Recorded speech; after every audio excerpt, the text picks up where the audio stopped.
ये मार्गशीर्ष मास एक ऐसा महीना है जिस महीने में आद्रा नक्षत्र के समय शिव महापुराण की कथा कहती है कि आद्रा नक्षत्र में ब्रह्मा और भगवान विष्णु दोनों ने भगवान शंकर की दिव्य ज्योति शिवलिंग का प्रथम दर्शन किया था। ऐसा पवित्र मास मार्गशीर्ष मास।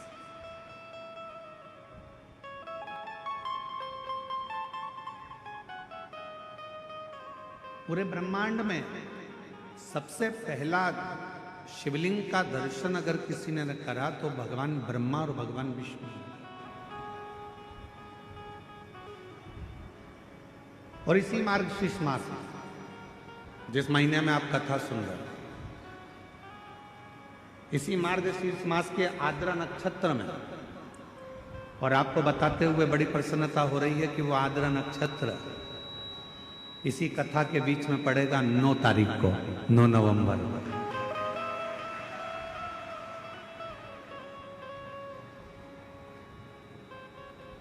अब लगता है ना कि कवर्धा वालों ने कोई ना कोई ऐसा पुण्य जरूर करा है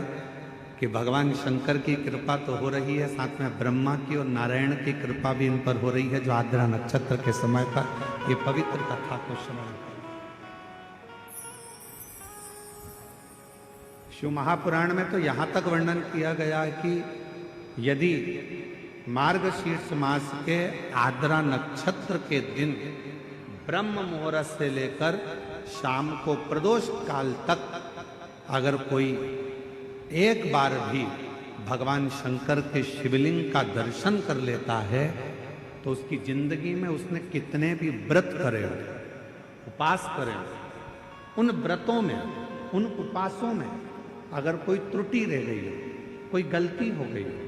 कोई यज्ञ करा, अनुष्ठान करा, साधना करी, तप करा, व्रत करा, दान करा, पुण्य करा, सत्कर्म करा, उसमें अगर कोई त्रुटि रह जाती है, कोई कमी रह जाती है, कुछ छूट गया होता है, तो केवल मार्गशीर्ष मास के आद्रा नक्षत्र के दिन भगवान शंकर के शिवलिंग का दर्शन कर लेने से वो सारी त्रुटियां समाप्त हो जाती है और शिव की कृपा।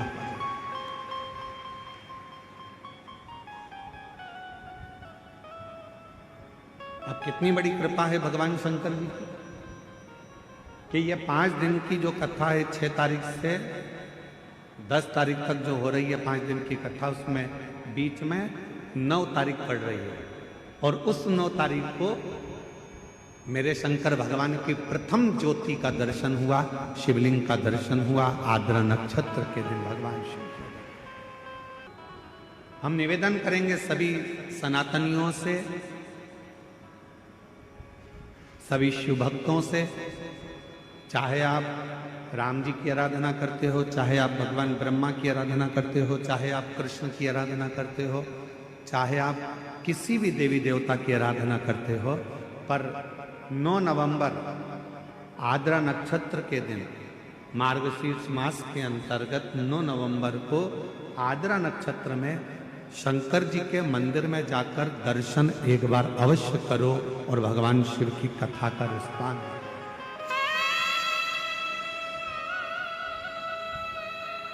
अवश्य।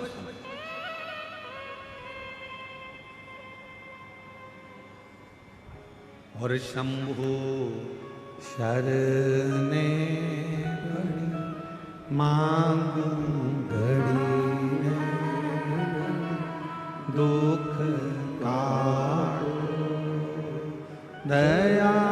कर दर्शन। शिव की आराधना का सुख आप जितने भी ऑनलाइन कथा सुन रहे हो, आपसे निवेदन है बिल्कुल चतुर्दशी के दिन अपने शिवालय भगवान के आसपास में दीप दान कृपा कर देते हैं कि आप अवश्य शिव हरिहर मिलन का उत्सव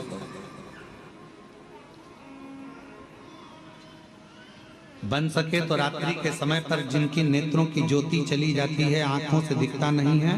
उसका उपाय भी वैकुंठ चतुर्दशी के दिन अवश्य करें हरिहर मिलन का। जो बच्चा पढ़ने में कमजोर होता है उसके लिए भी उपाय यूट्यूब पर डला हुआ है, हमारे गूगल पर डला हुआ है। और हम समिति से भी कहेंगे, कुबेरेश्वर धाम विठले सेवा समिति से, कि सोशल मीडिया पर जो भी वैकुंठ चतुर्दशी के उपाय हैं वो हमारे लिंक पर अवश्य डालें और हमारे यूट्यूब गूगल पे अवश्य डालें, जिससे जनमानस को वो प्राप्त हो और लोग उस उपाय को कर सकें। केवल एक दिन वैकुंठ चतुर्दशी का ऐसा होता है जिस दिन शालिग्राम भगवान को रात्रि के समय पर, हरिहर मिलन के समय पर भगवान शिव जी को तुलसा चढ़ती है और भगवान शालिग्राम भगवान को बेलपत्र चढ़ती है, और वो तुलसा और बेलपत्र को शहद की शीशी में भर कर रखा जाता है। फिर उस शहद को जो बच्चा विद्वान नहीं है, पढ़ने में कमजोर है, उसको दिया जाता है। कई लोग उसको नेत्रों में लगाकर नेत्र ज्योति को बढ़ाते हैं। बड़ी महत्व। लोगों को यह कुछ मालूम नहीं था, दबा हुआ था। हरिहर मिलन लोगों को स्मरण में नहीं आता था, हो जाता था, मालूम नहीं पड़ता था कि वैकुंठ चतुर्दशी के दिन हरिहर मिलन होता है। अब लोगों के ध्यान में आ गया हरिहर मिलन की कितनी महत्वता है, हरिहर मिलन के दर्शन की कितनी महत्वता है, हरिहर मिलन का आनंद करने की कितनी महत्वता है, लोगों को अब ज्ञात है। दीपदान की कितनी महत्वता है वैकुंठ चतुर्दशी के दिन। शिव मंदिर में जाकर क्यों दिया जलाया जाता है वैकुंठ चतुर्दशी के दिन, उसकी कितनी बात। मैं विदर्भ राजा के घर में ललिता नाम से जन्म ले ली, और कहीं मेरा पूर्व का जो पुण्य था उस पुण्य के कारण मेरा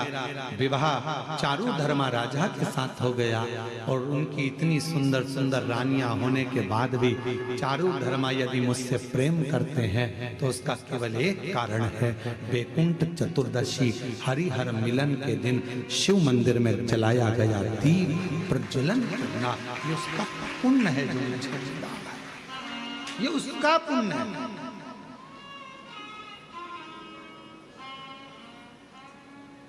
4 नवंबर को हरिहर मिलन का उत्सव है,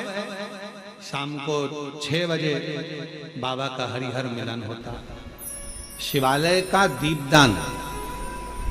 हम आप लोगों से भी कहेंगे, कभी एक बार प्रैक्टिकल करो, 1 वर्ष का।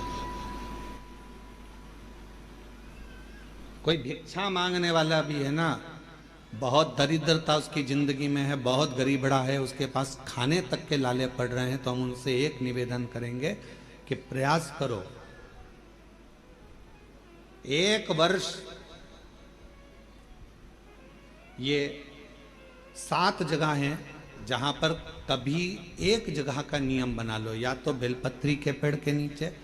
या शमी के वृक्ष के नीचे, या पीपल के वृक्ष के नीचे, या आंवले के वृक्ष के नीचे, या वट वृक्ष के नीचे, या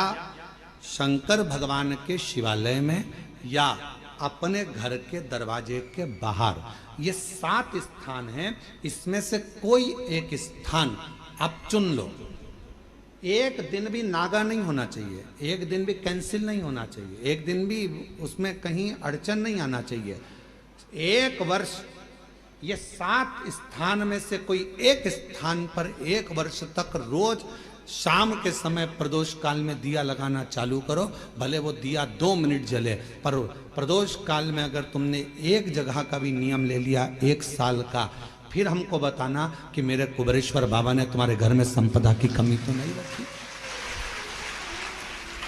वो भंडार भरने में कमी नहीं रखता, भंडार भरता। एक स्थान चुन लो, या तो पीपल का वृक्ष चुन लो, या आंवले का वृक्ष चुन लो, या फिर शमी का वृक्ष चुन लो, या फिर आप बेलपत्री का या बट वृक्ष। वहां नहीं जा सकते तो शिवालय चुन लो, शंकर का मंदिर। वहां भी नहीं जा सकते तो अपने घर के दरवाजे के बाहर।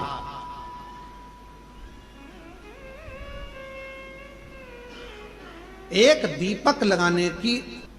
और यदि वो क्रम प्रारंभ हो गया तो फिर आप खुद अंदाजा लगाएंगे कि धीरे धीरे धीरे धीरे आपका परिश्रम, आपकी मेहनत, आपका संघर्ष और आपकी मेहनत के साथ में जो तुम दीप लगा रहे हो, मेरा भोले बाबा दरवाजे पर लगाया हुआ दीप हो, चाहे वृक्ष के नीचे का दीप हो, चाहे शिवालय का दीप हो, वो हमारे मार्ग प्रकाशित करते चले जाता है और हमें रास्ता देते चले जाता है। 7 स्थान में से कोई सा भी एक स्थान चुन लो कि 1 साल तक मैं यहां दिया लगाऊंगी, 1 वर्ष। हम ये नहीं कर रहे कि बहुत सारा उसमें घी भरो, आप तो बत्ती गीली करो और उसको ही लगा दो, बस बहुत है। एक वर्ष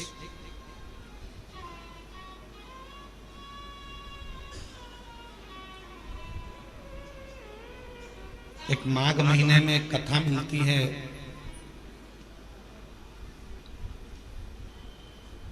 माघ मास के शिवरात्रि की एक कथा मिलती है जिसमें वर्णन आता है कि जैसे ये 7 स्थान कार्तिक मास में वर्णन किया गया दीप के लिए, उसी तरह माघ मास की कथा कहती है शिवरात्रि की कि यही 7 द्वार, यही 7 द्वार 7 जगह यदि जल का भी सिंचन किया जाता है, माघ मास की कथा कहती है, तो भी वो फलित होती है। जैसे मंदिर में या पंच वृक्ष के नीचे बट वृक्ष,